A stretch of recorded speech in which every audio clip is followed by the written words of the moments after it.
Sebanyak 536 warga negara Indonesia di sejumlah negara terkonfirmasi positif virus corona atau COVID-19. Data terkini, Kementerian Luar Negeri pada Rabu 22 April 2020. Jumlah tersebut tersebar di sejumlah negara dengan rincian 126 WNI dinyatakan sembuh, 24 orang meninggal dunia, dan 386 dalam perawatan. Terdapat WNI yang sembuh dari COVID-19 di India, Inggris, Spanyol, dan Vatikan. Tulis Kemlu dalam akun resmi Twitternya.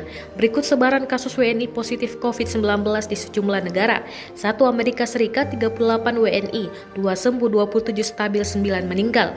2 Arab Saudi 11 WNI, 4 sembuh 5 stabil 2 meninggal. 3 Australia 2 WNI stabil, 4 Belanda 7 WNI 2 stabil 2 sembuh 3 meninggal.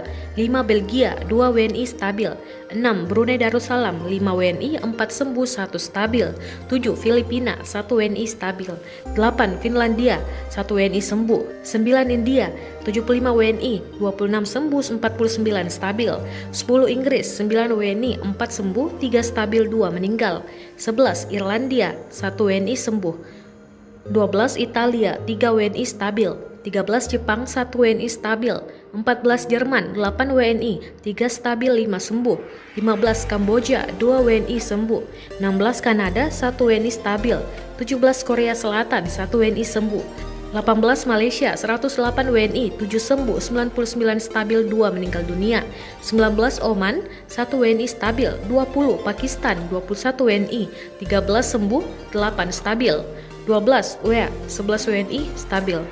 22 Qatar 4 WNI 2 sembuh 2 stabil. 23 Makau 3 WNI stabil. 24 Singapura 48 WNI 20 sembuh 25 stabil 1 penanganan khusus 2 meninggal dunia. 25 Spanyol 11 WNI 10 sembuh 1 stabil. 26 Taipei 3 WNI stabil. 27 Thailand 1 WNI stabil. 28 Turki 2 WNI 1 sembuh 1 meninggal. 29 Vatikan 7 WNI 3 stabil 4 sembuh. 30 International Conference anak buah kapal 148 17 sembuh 128 stabil 3 meninggal dunia.